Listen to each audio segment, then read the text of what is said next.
एक गांव में एक किसान अपने परिवार का पालन पोषण करने के लिए वो खेत जोतता, बीज बोता, पानी देता और उसके घर में एक फार्म हाउस भी था।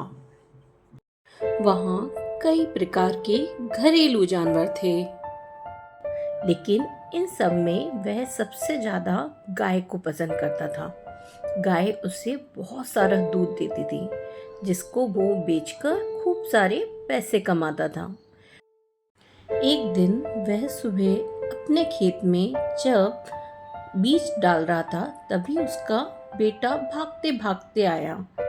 पापा, पापा, पापा, क्या हुआ? क्या हुआ? पापा, गाय को कुछ हो गया है, वो बेहोश हो गई है, चलिए ना देखिए। वो क्या? वो दोनों गाय को देखने चले जाते हैं। जब किसान गाय को देखता है तो गाय एकदम सुस्त थी, ना दूध दे रही थी। वो सोच में पड़ जाता है, क्या करूं? इस गाय पे कितना पैसा खर्च करूं और कब तक करता रहूं? कैसे आएंगे पैसे? अगर ये मुझे दूध नहीं देगी तो मैं पैसे कैसे कमाऊंगा? इस गाय पे मैं कितना खर्चा करूं? हर कुछ दिन बाद यह बीमार पड़ जाती है। अब नहीं। उसने गाय को उठाया और जंगल की तरफ ले गया। यहीं पे छोड़ देता हूँ इसे, यह सोचकर उस किसान ने उसको जंगल के बीच में छोड़ दिया। बेचारी गाय अकेली रह गई थी, कोई भी नहीं था आसपास। उसने बहुत देर तक वहाँ पे इंतजार किया। जब कोई नहीं आया तो वो आगे चल दी। बढ़ती रही। बीमार थी बेचारी, सुस्ता रही थी, परेशान थी, लेकिन कोई भी आसपास नहीं था। तभी उसको एक घर दिखाई देता है। वो उस घर की तरफ आगे बढ़ती है, लेकिन वो वहीं पे बेहोश हो जाती है। जब थोड़ी देर बाद उस घर का मालिक बाहर निकलता है तो वो उस गाय को देखता है। गाय को देखकर वो बहुत ही अचंभित रह जाता है। वो उसके पास जाता है और उसे उठाने की कोशिश करता है। वो अपनी पत्नी को आवाज लगाता है, सुनती हो? जरा बाहर आओ ना। क्या हुआ? क्या बात है जी? पता नहीं ये गाय हमारे दरवाजे के आगे कहाँ से आ गई। लगता है बीमार हो गई है। मैं घर जाकर इसके लिए कुछ खाने को ले आता हूँ। किसान अपने घर से उसके लिए थोड़ा बहुत जो भी उसके पास होता है वो ले आता है। कई दिन रात तक उसने उस गाय की सेवा करी। कुछ दिनों बाद गाय स्वस्थ होने लगी। वो उठ के खड़ी हो गई। वो इधर उधर टहलती घूमती, किसान उसे चारा खिलाता। अब गाय काफी स्वस्थ हो चुकी थी। किसान उसको देखकर बहुत ही खुश था। एक दिन जब वो अपने घर की सफाई कर रहा था, गाय आके उसके सामने खड़ी हो गई। क्या हुआ गौ माता जी? क्या बात है?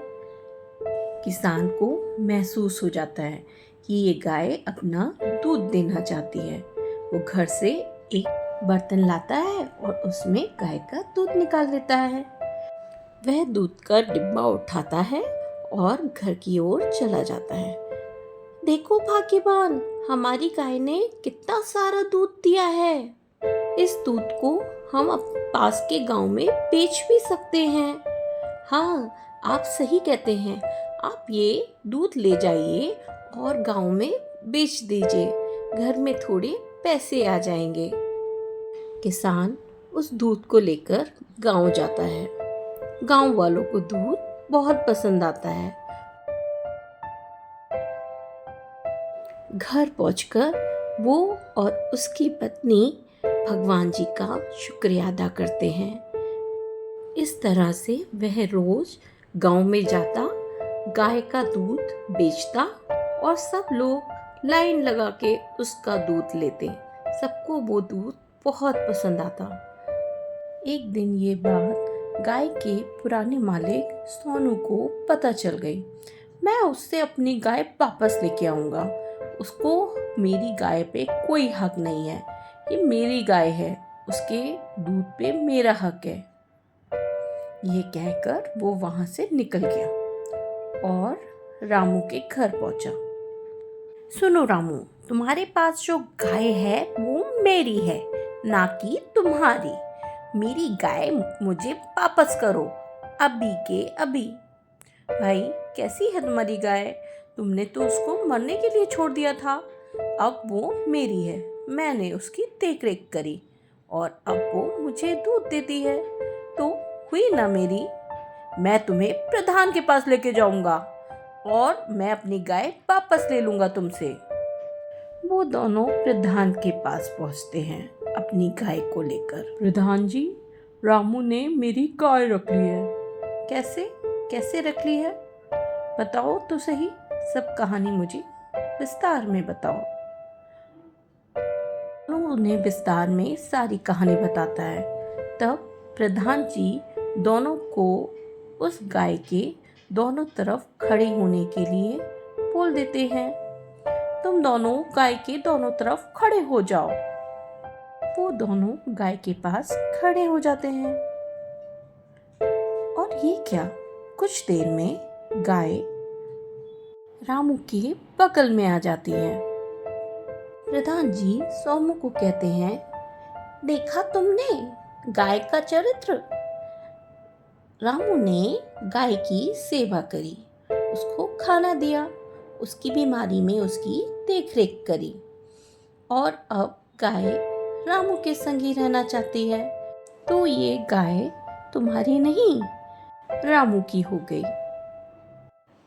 गाय रामू के संग खुशी खुशी चली जाती है और सोमू सोचता रह जाता है कि अगर उस बीमारी में उसने गाय की मदद की होती तो वो गाय निश्चय ही उसके पास होती।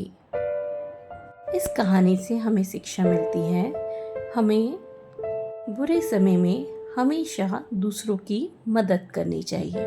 Thank you, bye.